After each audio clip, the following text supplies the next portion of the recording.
Siguro nasa grade 5 ako noon. So around 2008 or 2009. Anyways, backstory muna. Yung lola ko, naging caretaker ng isang malaking bahay.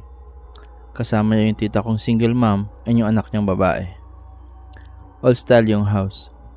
Concrete yung first floor tapos wooden yung second floor. Tapos walang bakuran. Sa baba, meron parang annex na ginagawang bodega. Accessible lang yung bodega from inside the house. Since nag-migrate ang lola ko papuntang US, naiwan na lang yung tita ko and daughter niya sa bahay. Anyway, one day during rainy season, nagsimulang makaramdam ng kakaiba yung tita ko.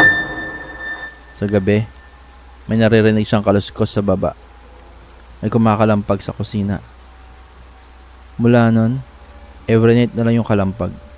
Every night nararamdaman niya may kasama sila.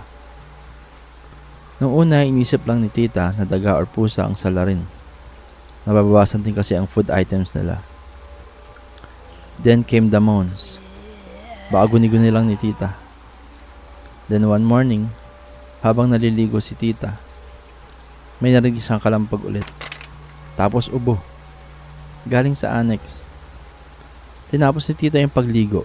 Nagbihis, then nag-investigate. Ever since nagsimula yung rainy season, di sila pumapasok sa annex. Butas-butas din kasi yung bubong doon. And panay-amag lang na nabubulok ng furniture ang nandun. Tinulak niya pabukas yung pinto ng annex. Pero may force na tumutulak pabalik sa pinto.